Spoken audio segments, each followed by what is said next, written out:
Hello, I'm Despa Stay Fresh. You're watching. No, I'm not Despa Stay Fresh. That's not my name. No, that's not my name, is it, bro? It's your app, fam. It's my app. Despa Robinson. It is, but hello, I'm Despa Robinson. You're watching Meet the Artist on be83, and here today I'm here with Reload. Don't know about that. Yeah, man, thanks for coming in. How are you today, bro? I'm cool. You get me? Yeah. Just up and down, but we're here. You get me? So for an introduction, for people that don't know who you are, tell the people who you are and what you do. Okay, my name's Reload. Yeah, I'm a rapper first and foremost, but I do grime as well. I'm a part of a collective called One Away. I've just released a brand new project called Creative Nonfiction that features the likes of One Away, obviously, Romy 5, Fricks, Yates, Yassine, J1, Stay Fresh, big up. Production from CRT, TRC, and that sort of stuff. So you might see videos circulating around P110, JDZ Media, a couple new things coming out as well. All right, so how long, bro, a lot of people don't know, I was going to get into it, a lot of people don't know, this is kind of almost my little brother. I hear that, even though he's like taller than me and about 4 foot wider than me. But like this is my best friend in the world's little brother, so I know that you've been doing music for quite some time. Time. I know you used to come to my place in and around 2005 or something like that. Yeah, blood, that's what I'm saying. And you're rapping then. Like, I want to know, I think I know, because I know you kind of, but I want to know, what is it that made you want to get into music? Like, you know, what started it all? Well, like, okay. Like, my big brother's like 6 years older than me, so naturally I just wanted to be like him, you get me? So if he's just listening to rap music now, that whether it's from like Pastor Troy to like Bo Fogs to like Nas to like any artist like that, any artist with 3-6 Mafia, Project Pat, like man knew about all these sort of Killer Tay, Sibo. I was exposed to these things when I was about 10. Yeah, this is what we were all listening to. I was exposed to these things when I was 10 in primary school, so I just wanted to be a rapper. So I'm just thinking, yo, I just want to spit bars to make my brother happy as well, because my brother was in, you should do this, you should do this, and you should spit bars, I'll get you around Riggs's, you should spit bars. That's what my brother was on, so yeah, that's what really first and foremost got me into music. And then I started writing bars. I was good at poetry as well, so I was at primary school, I was good at poetry, and then yeah, like it sort of made a weird transition. And then like I was, after listening to bare of that Memphis gas, like it's sick, it's raw part of me. But then I started listening to Nas a lot more. I put on about 3 stone from that Memphis gas, you know, just working out gym music, just like. So I'm saying, do you know what's the funny thing is? Imagine now, on Twitter there's one London brother called Dammy. He must have said something like, don't save her, she don't want to be saved. So I thought straight away, 3-6 and Project Pat, don't save her, she don't want to be saved. So I'm acting him with Project Pat and 3-6, and he's gone, nah, J. Cole, and I'm thinking, what's going on here? Oh, but obviously J. Cole is, you know, he's from down south really. He's from North Carolina, so I know he knows that as well, but like, yeah, it's weird, but yeah, that sort of music, so that's the sort of music that first got me into hip hop. Yeah. Then you get what I'm saying, and then because you saying about Nas, like what were you going about? Yeah, with Nas, he was the first person I really heard do the storytelling, lyrical stuff, and I just thought, yo, especially it was around, I'm sure, in fact I know the year, it was 011. No, it wasn't 011, it was 2001, sorry, and it was around the time when he had beef with Jay-Z. Yeah. So imagine now, I've heard Got Yourself a Gun, then I've heard Ethan, I'm thinking, this is sick, he's got bars. So I bought Stillmatic when I was, like old. like, yeah, I bought Stillmatic when I was proper young. I feel like we were bad influences. Like, like ridiculously young. So imagine now, I've bought that album and then I've just naturally bought his back catalogue as well, just to listen to. So yeah, he sort of, my aim was always to be better than, if I can be better than him. You get what I'm saying? Because I've always had that sort of aspiration to, you may as well just reach as far as you can reach. There's no point in me saying, yo, I want to be the best MC in Wolves or the best MC in the Midlands. I want to be better than the greats. I want to be up there, do you know what I mean? But still humble at the same time. So, yeah, give me, that's kind of what happened. I mean, that's a benchmark to go for. Like, you know, if you want to say, and I'm not saying you know, you can't do that. Say, but to go and say, like, I want to be better than Nas, like, or that's got on levels. That's got to have an effect on the way you write and the kind of the kind of style that you go for. So do you think, like, how would you describe your music and the content of it? Extremely lyrical. It is extremely lyrical. But that comes through like absorbing loads of books and reading, and I'm like a sponge, you get me? I'm just absorbing information and taking words and thinking, oh, that word's raw sick, let me, yeah, that word makes sense. And then it's like, I see like writing bars as a jigsaw puzzle, so it's like, but with literature. Yeah. So if I can sort of, I don't know, if I can sort of piece it together in a sort of way, and every verse has to be better than the last verse. That's why it's like, for me, when people holler me and say, oh, yeah, man, you can just give me a throwaway bar. I don't really do throwaway bars. Do you get what I'm saying? But that's not to say that, like, I'm not gonna write the verse, but I have to put in maximum effort. Yeah. And like, that obviously helps being in a crew as well, one away, like being around gifted writers as well. So that naturally, like, I've naturally always been around gifted writers, even when I wasn't in one away, like I was around people like Tenny Ten.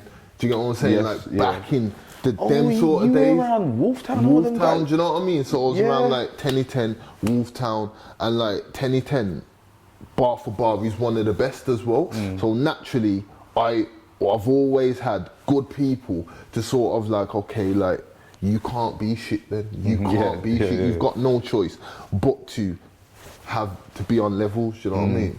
And it's one of those things like steel sharpens steel. That's what I'm saying. You've got to, like, I've never understood when certain people like to be around less talented artists for ego boosting reasons or whatever. I just feel like if you're gonna progress in this thing, you have to be around the best. Because I don't know, Usain Bolt's not training with like that fat geezer down the pub. Yeah. He's training with Johan Blake, who can push him 2 levels. Yeah. Do you know what I'm saying? To make sure that he maintains. Do you get what I'm saying?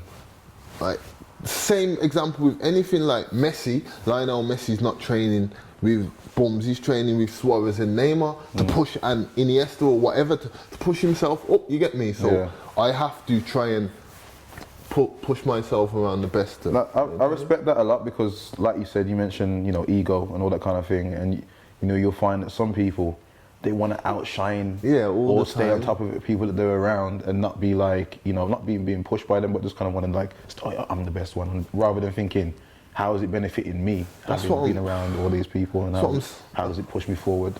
That's what I'm saying. Life's a learning curve. I always treat life as a learning curve, and music's a part of my life, so I've got to learn. Like, if I'm not learning, if you're always like the benchmark, the best or whatever, like, I don't mind just aspiring. I'm constantly aspiring. Like, I will always try and get better the next, from one day to the next. But that's really what it is, you get me? It's like one of the things I say, I mean, if you're the smartest person in the room, you're in the wrong room, because definitely you always want to be somewhere where you can absorb and learn from.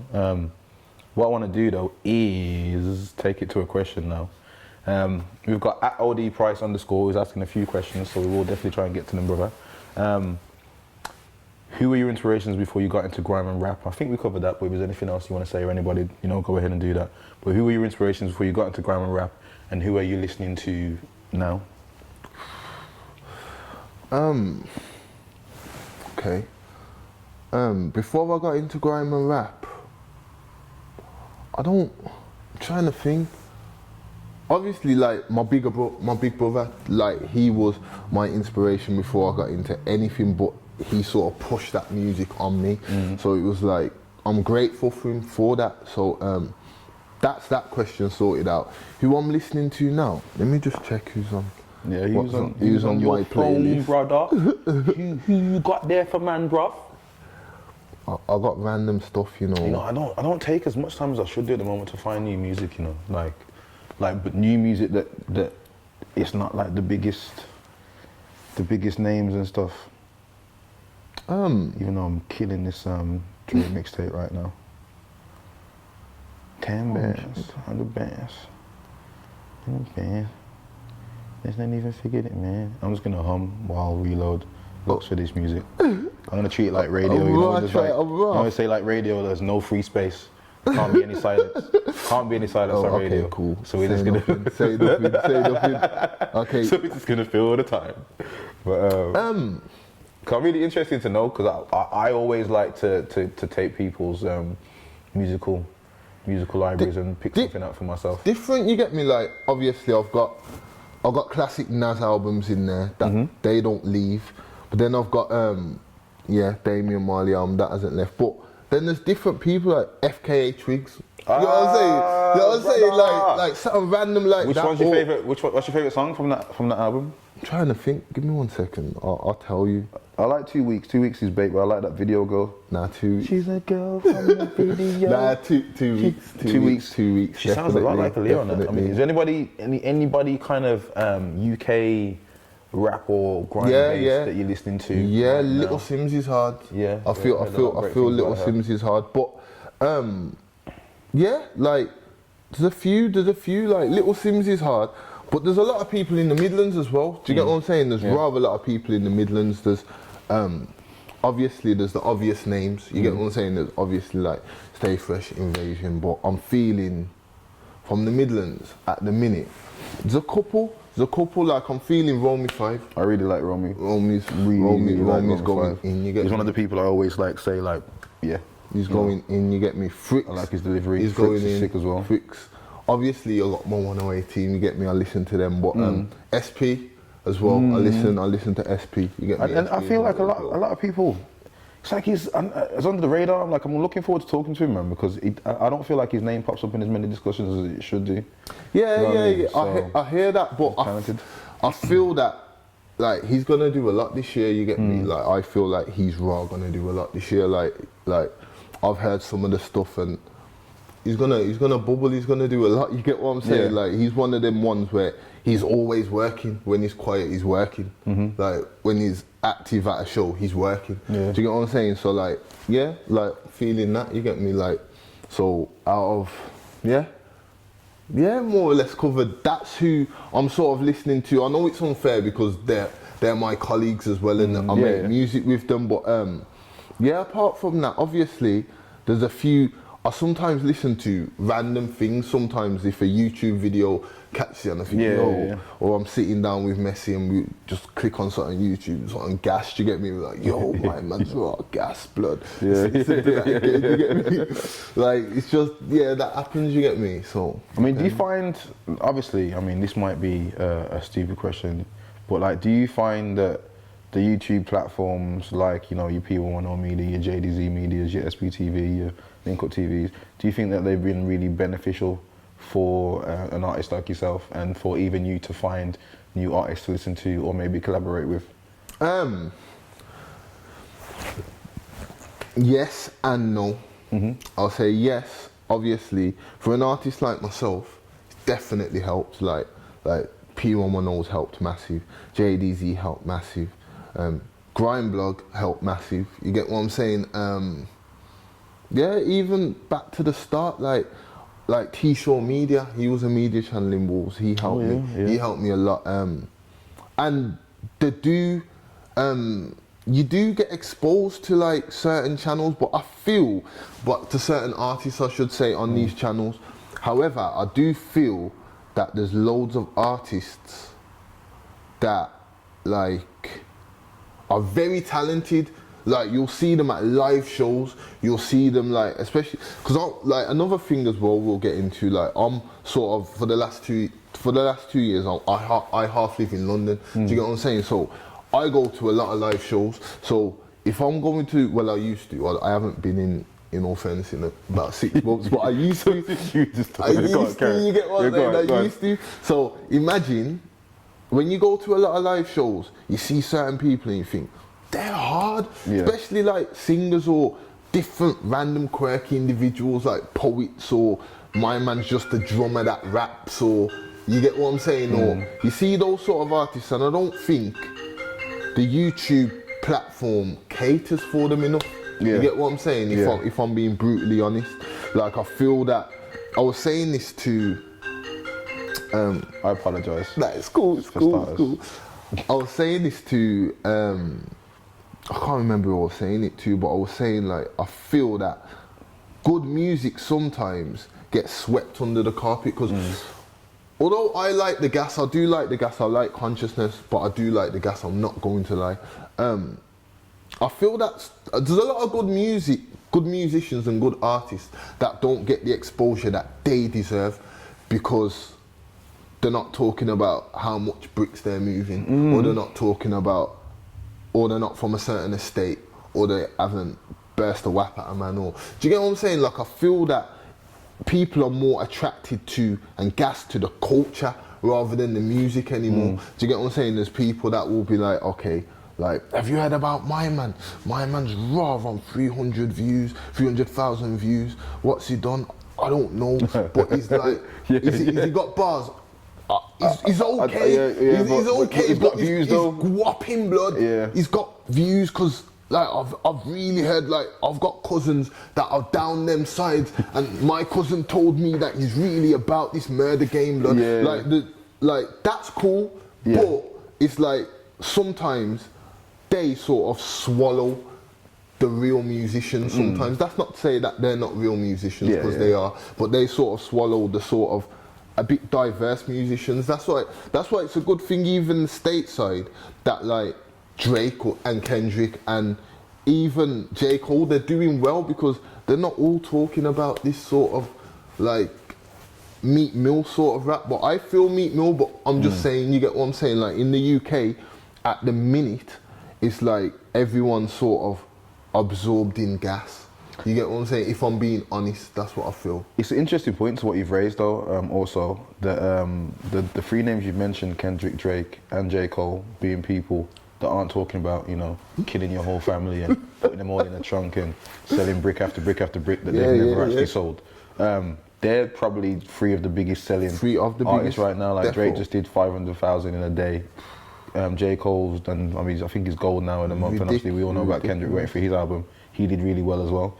So do you think like that maybe artists at the moment that are doing that kind of like gas music aren't actually really giving, even though they're getting views and stuff, but you know, are they selling, are they really giving the fans what they really want and maybe would invest in? Do you think it's going to be something that's a bit more heartfelt, relatable, kind of like real music that's going to kind of stand the test of time rather than just views? Yeah, again, yes and no. Like I feel like some of these musicians, some of these rappers, they are proper sick, they're hard as well. They are just talking about, they are a bit one-dimensional, but they're hard. I'm not sure how their music's going to progress, to be honest, because some people, you can get away with it and then maintain your little fan base. So I know YouTube views don't necessarily amount to fans, because like I've definitely seen certain artists with big views and do a live show and struggle to rake in a decent amount of people. So it's like, it's difficult. They could do, you get what I'm saying? But if they are really about the life that they talk about, the odds are like Fed will be on them if they don't change, you get what I'm saying? So if you are really about that whole, especially if you're about like brick game, cool, but the murder game, like I don't know how many times you can talk about killing somebody before police are like, okay, so who did you kill? Like, yeah, I know what you mean. And we all know that a lot of the lyrics aren't, you know, a lot of them aren't true, etc. So nah, they're a bit fabricated a bit. But kind of like back to yourself. So like your own music, I know you said, you know, you're extra lyrical and who you've looked up to as inspirations. Now, where do you kind of draw? 'Cause I've listened to, you know, quite a bit of your music, and it's very vivid. You know, you've talked about like poetry and stuff, and I feel like there's a lot of storytelling elements. And when I do listen to your music, I can see, you know, I feel like I'm in a world where it's like, you know, it's like a movie. Now, how do you go about doing that and kind of crafting that? And where do you draw you kind of, you know, your inspirations about what you actually want to talk about? Like what as an artist, what do you feel like you want to give to the fans for them to listen to, or, you know, just to leave behind as kind of like your own legacy musically? I know this sounds a bit cliche, but my life really, like, I like to give a balanced view on things. Like, I feel that I have highs and lows, so I would like to give people that high and low. Sometimes I'm up and I feel, I'm looking to go to that club, and I'm looking to do this, and I'm looking to do that. Other times I'm thinking, like, my rent needs paying, but I need to just get that money in to make sure that that's covered. So like, I'm just being as honest as possible. Like, I feel that's how I do everything. So it's like, that's why it's called creative non-fiction. I'm just being creative in a non-fiction, but it's just non-fiction told in a creative way. Yeah. So it's like, that's what I want to give to people, balanced views. Sometimes it could relate to dark stuff, sometimes it could relate to normal stuff, sometimes it could relate to political stuff, sometimes it could relate to family stuff, sometimes it could relate to girl stuff. Like, depends. Like, it really, really depends. Like, I write what's on my heart at the time. Yeah. Like, that's what I do. So let me take it to, I like that though, cause I like your approach, and I feel like to be honest and give people who you are musically, rather than kind of just I'm this and I'm that, but you're not really. I think people relate to it a lot more and kind of take it. You got to be honest as well, because genuine. If you don't, because you will set yourself up for failure. I believe, like, for argument's sake, if I'm talking about stacks, how much stacks I make, like, no one can see me walk into the shop looking broke. I have to look a certain part. Like, if you talk about something in your music, people take it for gospel. Yeah. Do you get what I'm saying? Because hip hop and rap and grime and all those sort of genres are built on authenticity. So people have to take it as gospel truth. Well, they were built on. Huh? They were built on authenticity. I don't know about now, like. But, yeah. Yeah, but I know, like, being a hip hopper, it's about, you know, keeping it real. Keeping it real. That's what people. Yeah, whatever's real to you, you know, do that. Okay, that's the same question. So at Romo XYZ, we got Romo, asks, what obstacles have you had to overcome in music, both personal and in the industry? Trying to think. Obviously, from a personal perspective, from a personal point of view, it's like peer pressure around you, whether that's good or bad. Do you get what I'm saying? Like, if I just want to do my music, and like, sometimes music's a slow journey. Sometimes if you fully want to do music, you have to be prepared to be a little bit broke, a little bit. That's if you 100% want to push your heart into it. So it's like, if I'm a little bit broke, but I'm seeing other people, whether that's legal, illegal, whatever, making money around me, that could be an obstacle in itself. Thinking, yo, like, I know I'm doing this music thing, but I can't be on my ass. I need to do this and that. And sometimes that sort of sways me away. In terms of the industry, I haven't really come across any sort of like blocks yet. Like, if I'm being honest, I haven't come across any sort of obstacles. I have been one of the blessed people that, like, I've just met the right people there, whether it's you that I've met like randomly through something non-musical related, or whether it's Apostle as well, because he's a big influence. Yeah.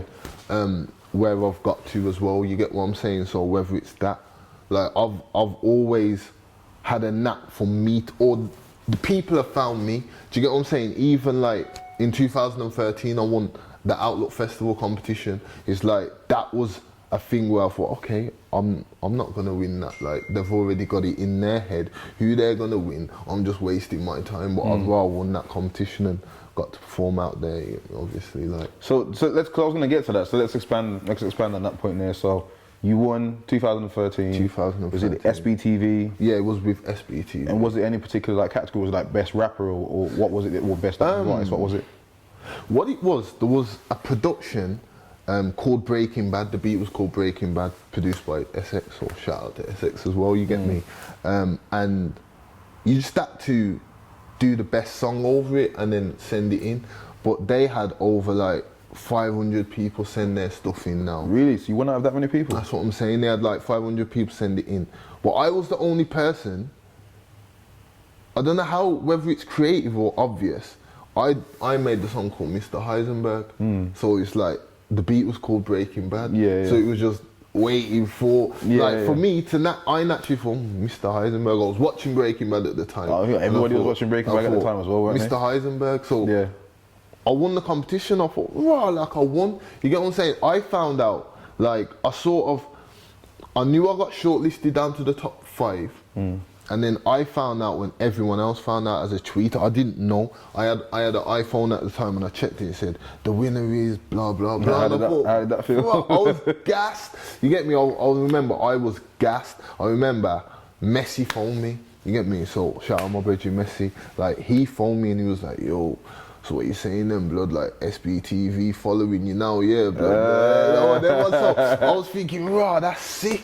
You get what I'm saying? I was thinking, that's sick, because at that time, I was putting in a lot of work. Like Apostle moved his studio to Birmingham in Secret Media. I was there all the time. Do you get what I'm saying? Putting in a lot of extra shifts and getting that work done. So it was like, it was good. It was good to feel like, okay, I got the recognition now. Went over to Croatia, obviously. Like, you came I know. over. I have to say, I've made my own way there on a mad one. Though. Like I had to get like a late plane, like a coach through Italy and all sorts of stuff to get there. Got there with no accommodation.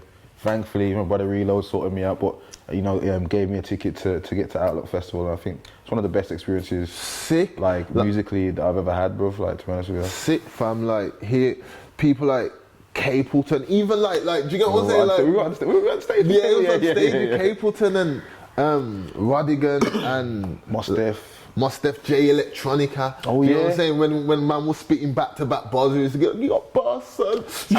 Actually, now I need to say this, because for any hip-hop people out there that are really hip-hop heads, and you know about J Electronica and you really respect the art form of hip-hop and what J Electronica does and his opinion, I actually have the footage to say, Reload spat for J Electronica. J Electronica told him, like, actually, no bullshit, like, not gonna bullshit you here. You actually got bars, made sure he took the CD, exchanged details and all that kind of stuff. So, I just want to give you the accolades, while we're here. Like, J Electronica definitely gave you the props to say, I appreciate that, you do what you're doing.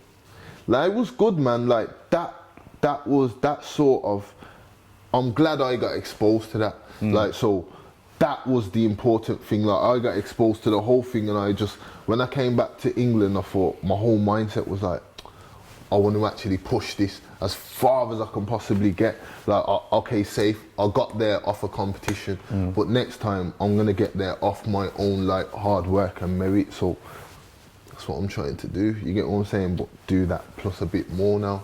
So you talk about. Let me just make sure we've got more questions coming in. Oh, here we go. Actually. I want to talk about something in particular first, though, and then we've got a couple more questions. So you do music, you've been doing music for a long time, and you've obviously talked about how you approach your music and the kind of level of skill you put into that. Now, what I want to get into is I actually know that you're quite an educated person also at the same time. Like, I know you've got, is it a first in? Yeah, I've got a first class honours degree as well. Like, in journalism. In journalism? Yeah. So how do you like music and journalism? So you got first, and obviously you're not a dumb guy, and I think that shows in your music also in terms of like I said, the level of like imagery that I get when I listen to you is kind of it's very vivid, and I can tell you take time doing that. Now, what I want to say is, like, how do you find balancing kind of what you want to do in terms of life with a career and education, all that kind of stuff, and balancing that with music, and have you found that difficult, and are you torn with which side you want to go towards? That is the most difficult thing ever, like especially like, because all right then, initially I didn't want to go to university as well, so like obviously if you got black parents and grandparents and whatever, like I've got my nan in my ear saying do this, do that, and I remember I took a year out because I thought, do you know what, I don't know what I want to do, and then I ended up just doing, you know, just doing whatever you get me, and then like, yeah, I decided, you know what, let me just go, let me just see what I go on, let me see what it's saying.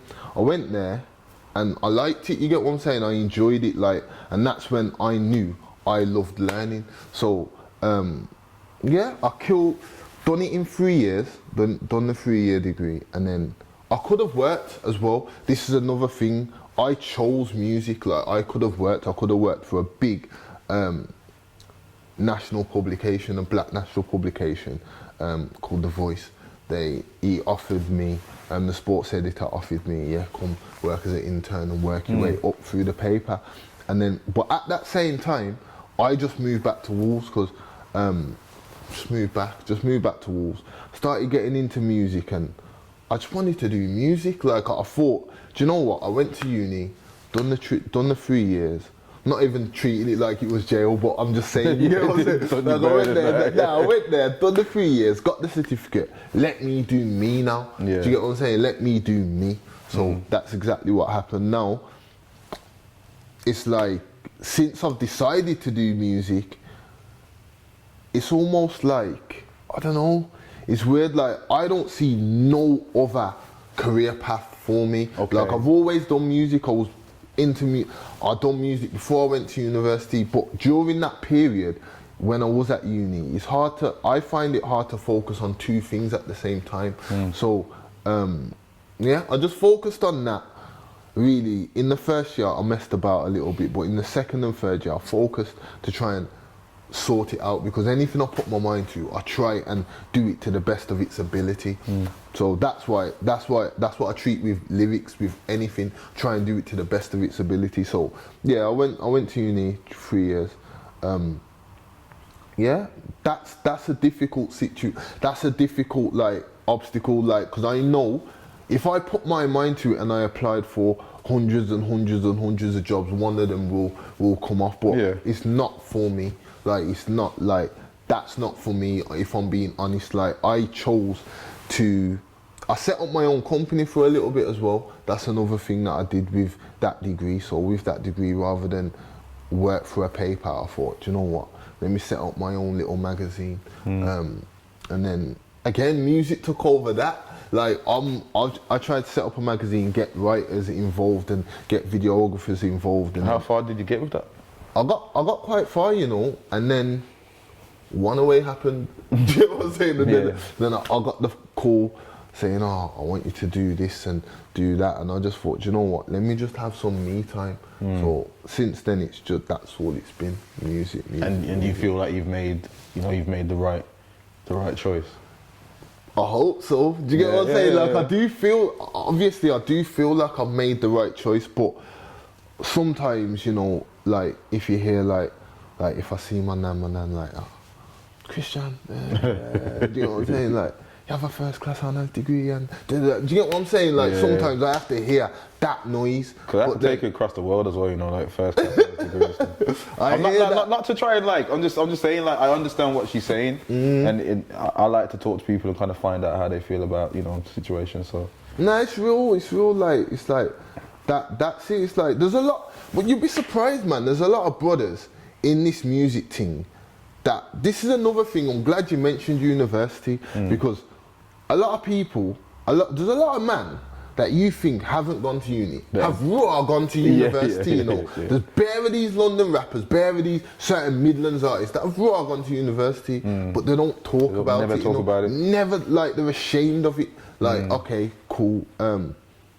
Like, knowledge is power, you get what I'm saying? Like, you will hear, like, if you haven't heard that I've been to university in a bar, like, just listen properly to my CD, because I have mentioned it. Do you get what I'm saying? Like, That's what I'm saying. So I think uni's definitely a good experience for me, but I've moved sort of on and I've tried to fuse what I've been taught into my music career. Into my music career, yeah. All right, well, let's take it to the questions. Okay, so that's that one. My brother Styley. Yeah, let me just get some retweets cracking here.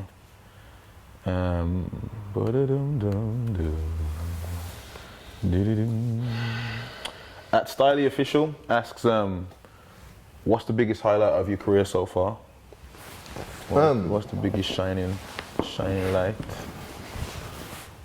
I know it would be easy to say like Outlook Festival or performing at Roundhouse, but I think putting out creative non-fiction, that's the biggest highlight of my career. That's a great project, man. Like, that's you know what I'm saying? It's a great body of work, bro. Nah, respect, but do you continue though? What on? Nah, that's been the biggest highlight because like if people know me, they'll know like I dragged my feet to put out that project because I didn't want it to fall on deaf ears, but it needed to come out at the end of last year as a sort of, okay, it's out now, I can breathe. At least, you get what I'm saying? Like I can breathe because like I put my heart and soul into that project, and like releasing that project has been my best achievement, regardless of like the performances that I've done or regardless of YouTube views. Like that body of work, I'm proud of that body of work. So it's like that in itself was the biggest achievement. Yeah. It's like I guess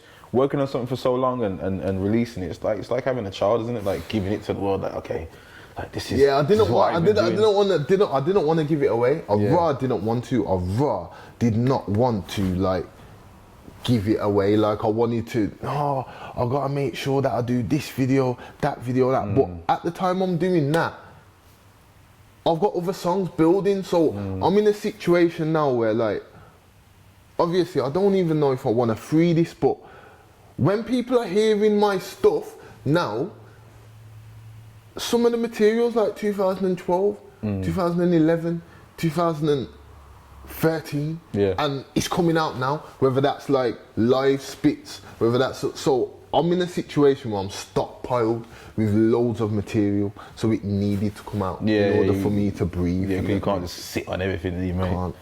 And we've got a question from at Jarrell Lins, who's like is locked in every single time. So we got you, bro. Name 5 people you think are the hardest in grime in Brum. In Brum? 5 of those people in the hardest in Birmingham. In grime? In grime. Okay. Let me think, because I don't want to name. I don't want to. Trying to think.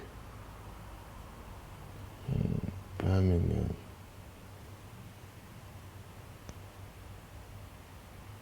SP, Saf 1.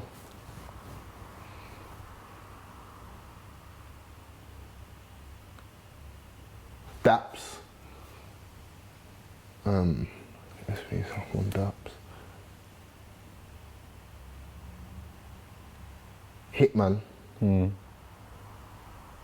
And trying to think.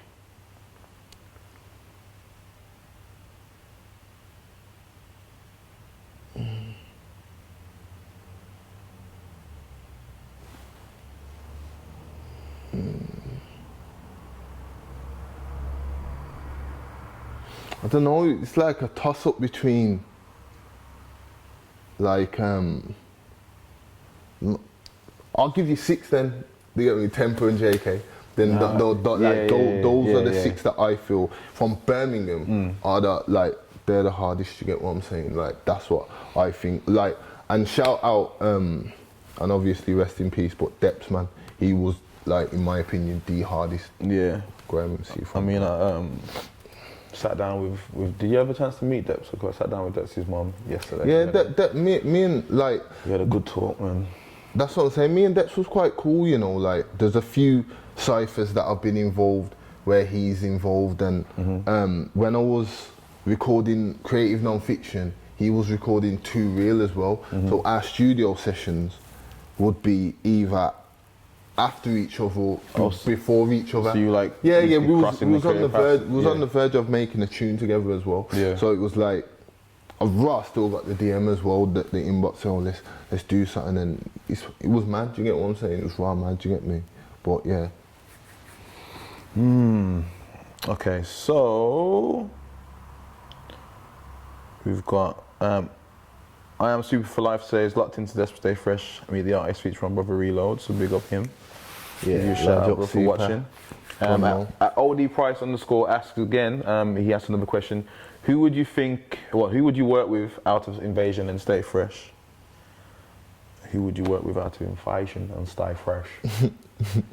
I don't know, like... Who would you want to? Not who would you kind of... Okay. J1's on my project. J1's on Creative Non-Fiction, so that Stay Fresh. Like, I've already worked with J1. I feel there's loads of people in Stay Fresh that I feel like Mena. I feel Stay Fresh as a whole. You get me, Mena, Radar, Muse. I think Muse is hard. Saf, obviously Deadly. Right? You get me, Maka. You get me, like Casper. I feel the whole team like as a whole.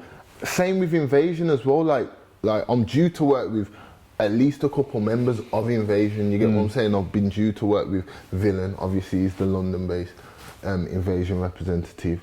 You get me? I want to get something done with Hitman as well. So, yeah. All right, bro. All right. Got a couple more questions. I'm gonna wrap it up. I'm gonna ask 2 more questions. One from @TomFitchArt, and one from @JD_8. This kind of Tom Fitches asks, what are your biggest interests apart from music? I like that question. I like that question a lot. What are your biggest interests apart from music? I'm really into football, you know. I'm right into watching football. And do you play football? Do you know what? Do you know what? I'm gonna have to shout out my brother Jordan Fisher, because he took me training on not last Wednesday before, fam. I couldn't walk for 2 days. So you just running around like some like... I couldn't walk for 2 days, like muscle seized, everything seized, back hurting, rib hurting, death. You know what I mean? Like, that's all I was feeling. And then he didn't tell me. He said, yeah, it's just a little team. Blood, some of these people play for academy and that. Some of these people play for like West Ham, Charlton Academy, because it was in London. And I was thinking, bruh, like, okay, so if this is pain. Yeah. You get what I'm saying? Look, this is pain. Straight. You get me? Like, hashtag pain. Like, I just think, yo, let me just stick to my Saturday tweets about Liverpool. You get me? You just say just stick to your tweets. Let me just stick to my tweets. Not even playing again. It's like me recently. I've been going to the gym and doing the boxing bags. And then like the other day, some dude called me in the gym and was like, oh, do you box? I was like, oh, so do you spar? No, he said, oh, do you spar? Like, you want to spar? So I've agreed to spar, bro. It got punched in my face. Which wasn't, you know, I've been punched in the face before, but this was like controlled in the ring. Like, whoa. He's got his guard up here. I'm just there, like, you know, I did okay, but the dude just did tell me. I can't imagine my brother doing something like that. He did. One time he did kick me. One time he suckered me in, bro, and he kicked me. He gave me like a swinging, like I'm sure it was like his right leg, bro. And I'm like, when he told me he didn't follow through with the kick, I was in pain, you know, bro. I was in pain. Like he hit me here on my leg, went boom. I was like, I thought, yeah, Thai boxing. He put me down real quick, bro. Put me down real quick. But big up you, brother.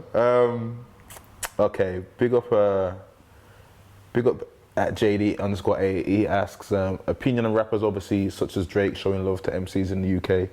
Can the US do grime? Yeah, I don't see why not. I'm about to say something political, because I know grime people are very protective for their own right, but I feel that grime is a subgenre of hip hop anyway. So I know a lot of grime is like, no, we're our own thing, but I feel people have been like, do you know that? Okay, Skepta tune that it ain't safe on the block, not even from the cat. That sounds like Project Pat. You know what I'm saying? Yeah, not even in a bad way. Like it is. That sounds like the influences of it. Project Pat, 3-6 production mixed with Mike Lowry. Yeah. And you know, a lot of people don't know that, but like it's a definite kind of, you know, sounds like salute to Project Pat. 140, yeah, grime, people can do, Americans can do grime, and I feel like it's a good thing. It's a good thing, people showing love. Obviously, there's a few political aspects as to like, should they have been spitting bars with Kanye on stage then, like, or just behind him, and you get what I'm saying? Like, I would have liked to have seen maybe like, do you know, on the mobiles when Krypton Conan did that thing with Jeremiah. Yeah, that's showing a bit more love rather than like just having man in the back going. Do you get what I'm saying? That's just me being honest. That's not me hating. That's raw me being honest. Do you get what I'm saying? I feel that, like, obviously it's a good thing Kanye's in the studio with Skepta. Like, Skepta's been flying the flag for fucking years now. You get what I'm saying? I think he's top of the food chain. He's bro. Like when man come over here to who they're coming to. When P Diddy came over, who did he come to? Came to Skepta. Do you get what I'm saying? Like, he's been flying the flag for years, so no one can actually like doubt his credibility or say like, yeah, he's being sunned by anyone now, because he's his own entity. He don't need no one. You get what I'm saying? Like, if anything, like, they're coming over here, and it's like when you. It's like if you go to if you go to any ends, like, if you know the top guy in the ends, you're cool then. And that's what man have to go check for Skep. Man have to come over here and let me just check for Skep. Yeah, so I'm cool. You get what I'm saying? That's what I think it is. All right. I think that's all the questions. Let me just double check. Because I did want to talk about one or two things as well. I've got one question from Little Mars 3, which I want to ask because it's a great question. What do you feel like being a role model to so many people that support your music? That's from Little Mars 3. How does it feel being a role model? I don't know. I don't really feel. I try and feel as less pressure as possible, because I don't want to feel like I have to filter my music. I'm just giving you me. Do you get what I'm saying? If you choose to do, you can take whatever you want to take from that. Like, I don't feel like, okay, because I'm someone's role model, now I can't talk about girls, or now I can't talk about road, or now I can't talk. I'm just giving you my life from like an honest perspective.